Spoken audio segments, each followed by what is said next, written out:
Presiden Prabowo Subianto tiba di tanah air usai melakukan lawatan Rusia selama 2 hari. Presiden tiba di Bandara Halim Perdana Kusuma Sabtu pukul 5 sore. Presiden Prabowo resmi mengakhiri kunjungan kenegaraannya di Federasi Rusia. Prabowo lepas landas dari Bandara Pulkovo Saint Petersburg, Rusia menuju ke Bandara Halim Perdana Kusuma Jumat malam waktu setempat dan tiba di Jakarta pada Sabtu sore ini. Presiden nampak turut didampingi sejumlah menteri kabinet merah putih. Sebelumnya selama 2 hari di Saint Petersburg, Presiden jalani rangkaian agenda penting yang memperkuat hubungan bilateral kedua negara.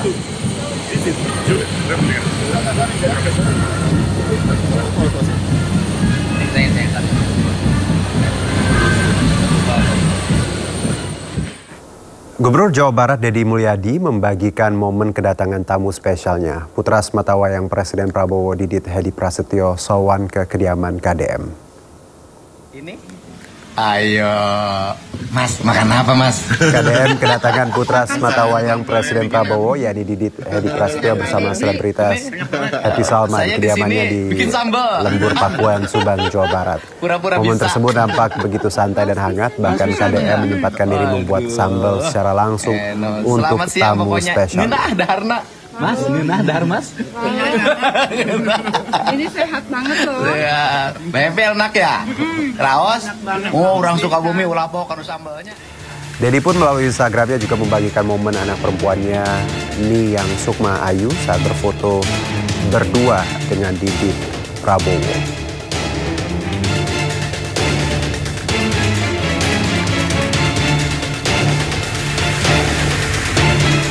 Ya, foto tersebut juga nampak dipost ulang dalam unggahan media sosial Instagram Didit Prabowo.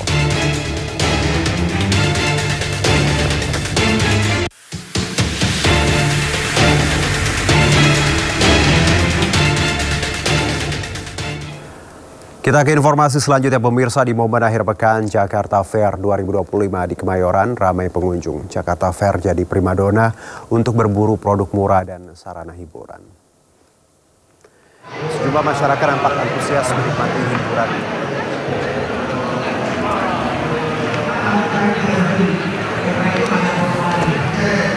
Sejumlah masyarakat nampak antusias menikmati hiburan dan pameran di Jakarta Fair 2025 pada hari ini. Mayoritas pengunjung merupakan kalangan remaja hingga keluarga. Jakarta Fair menawarkan diskon menarik untuk ragam produk, mulai dari furniture, kecantikan, hingga makanan dan minuman. Tidak hanya produk, Jakarta Fair juga setiap harinya menggelar konser. Seperti hari ini akan ada penampilan band-band ternama.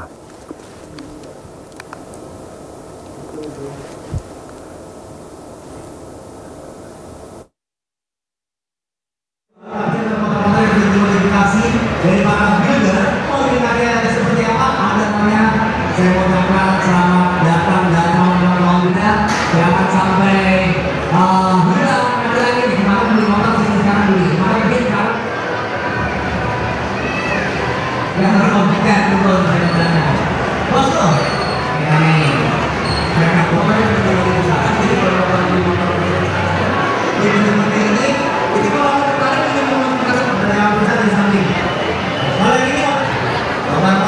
Ya, langsung saja kita pantau suasana terkini di JI Expo Kemayoran. Ada rekan Syareza Zanski di sana. Syareza, bagaimana hari ini? Kalau kemarin kan rame juga keluarga. Kalau hari ini seperti apa? Ya, selamat sore Juno dan juga pemirsa. Betul sekali, hari ini Jakarta Fair 2025 kembali menjadi tempat favorit bagi para warga untuk bisa menikmati akhir pekan pada hari ini. Mengingat ini juga perayaan hari ulang tahun Jakarta ke-498 tentunya pada hari ini, dan seperti inilah situasinya. Kemeriahan sekali ini.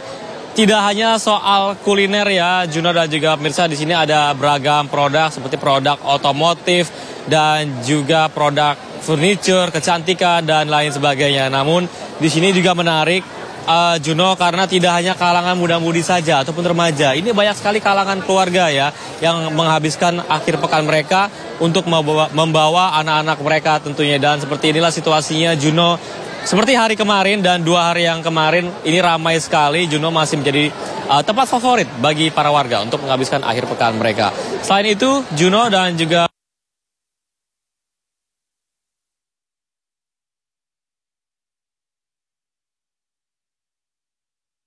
Sarana hiburan ya, salah satunya adalah konser musik, di mana hari ini dijadwalkan akan ada musisi bernama Malik and the Essential tentunya yang nantinya akan manggung pada malam nanti. Ini menarik untuk dinantikan, Juno. Apakah nanti kemeriahan dan keseruan akan berlangsung hingga malam hari, namun bisa dipastikan situasinya saat ini begitu ramai tentunya.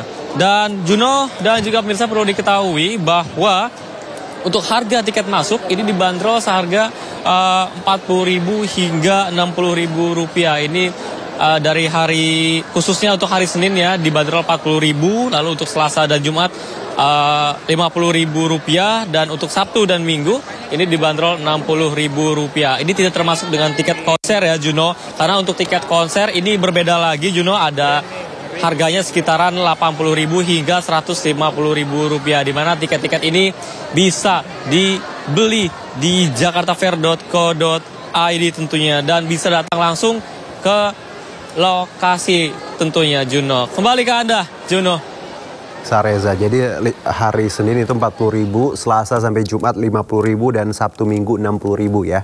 Tiket masuk PRJ itu dicatat pemirsa. Baik, terima kasih Sareza. Selamat bertugas kembali. Ya, terima kasih Anda masih bersama kami di Sindo Sore. Bagi Anda yang baru bergabung, kami akan ajak untuk menyaksikan 3 informasi berita utama pilihan redaksi Sindo Sore.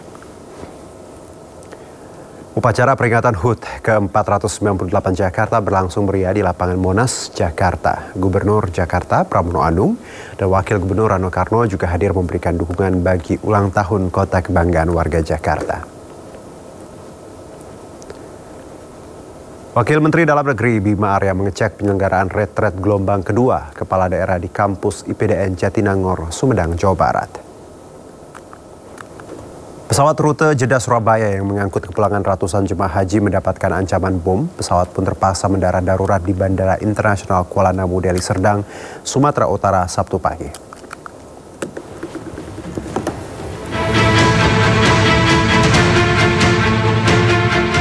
Pesawat jemaah haji dengan nomor penerbangan SV5688 rute Jeddah Arab Saudi ke Surabaya mendarat darurat di Bandara Internasional Kuala Namu, Medan, Sumatera Utara pada pukul 9.35 waktu Indonesia Barat.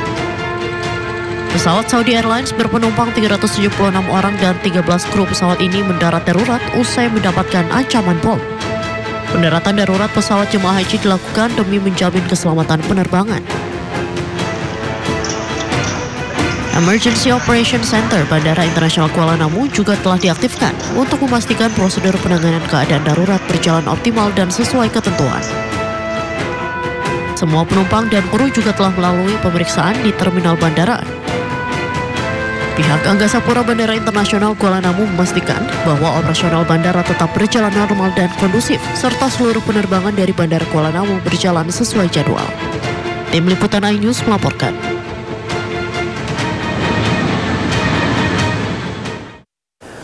Sementara itu, Polda Sumut pastikan semua penumpang dan kru pesawat Saudi Airlines dalam kondisi selamat. Polda Sumut juga memastikan tidak menemukan bahan peledak usai menyisir seluruh bagian pesawat. Dan sampai saat ini tidak ditemukan adanya dugaan bom yang menjadi teror di pesawat tersebut. Yang ketiga, kami mengamankan pesawat itu tersebut. Ya, jam 16.30.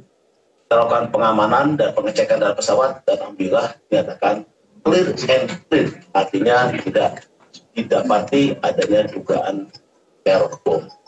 Alhamdulillah sampai saat ini kami menyatakan dari aparat keamanan baik dari Polri maupun TNI menyatakan seluruh pesawat dan semua penumpang dinyatakan aman. Polri telah melakukan koordinasi dengan Biro Investigasi Federal Amerika Serikat untuk memeriksa email pengirim ancaman bom pada Selasa lalu terhadap pesawat Saudi Airlines. Hal ini disampaikan Kapolri seusai menghadiri pembukaan Bayangkara Sport Day 2025 Jakarta.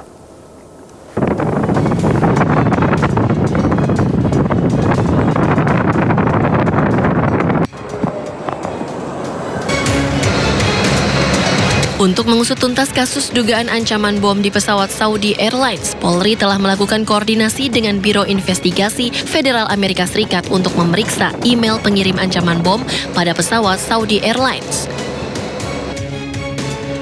Hal tersebut disampaikan Kapolri Jenderal Polisi Listio Sigit Prabowo usai menghadiri pembukaan Bayangkara Sport Day 2025 Jakarta.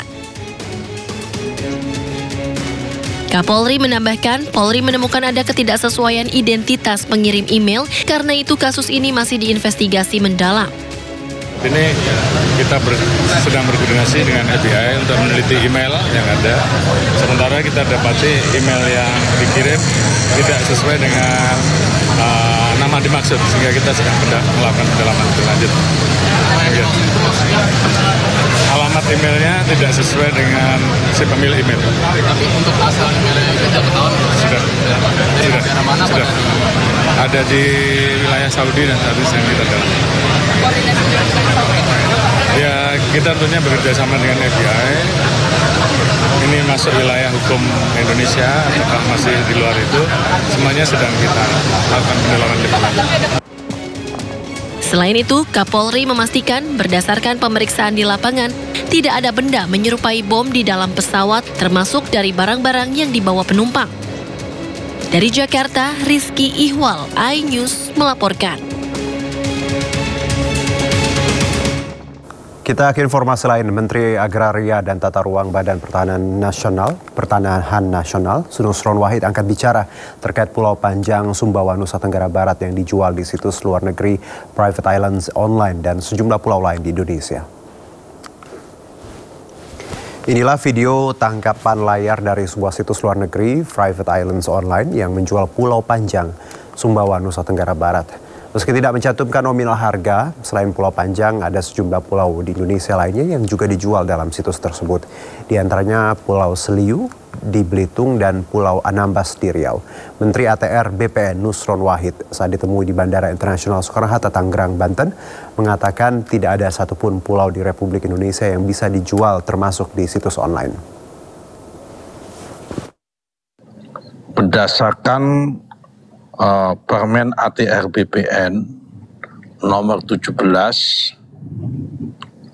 tahun 2016 pasal 9 mengatakan bahwa penguasaan atas pulau-pulau kecil tidak boleh dikuasai atau dimiliki seluruhnya oleh perorangan atau oleh badan hukum.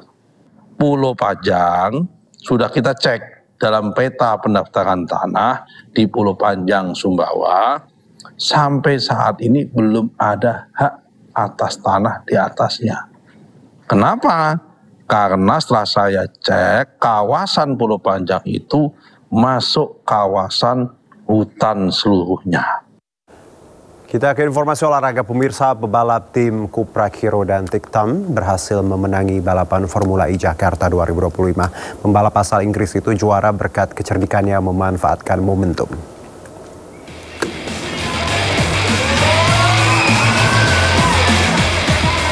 Pembalap tim Kuprak Hero dan Tiktam berhasil memenangi balapan Formula E Jakarta 2025 yang digelar di Jakarta International E-Prix Circuit Ancol pada Sabtu sore. Tiktam sebenarnya memulai balapan dari grid kelima. Pembalap asal Inggris itu juara berkat kecerdikannya memanfaatkan momentum. Momentum paling krusial adalah saat pembalap keturunan Indonesia Nick de Vries terkena penalti 10 detik akibat manuvernya membahayakan pembalap termasuk Jack Dennis yang mobil sayap kirinya hancur akibat tertabrak de Vries.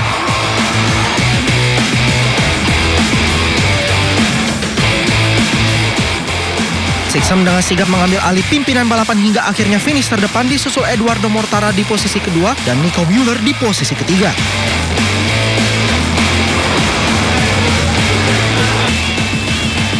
Hasil ini membuat Tiktam menjadi nama baru yang menjuarai Jakarta E-Prix setelah Mitch Evans pada tahun 2022 dan Maximilian Günther saat menjalani double header pada tahun 2023.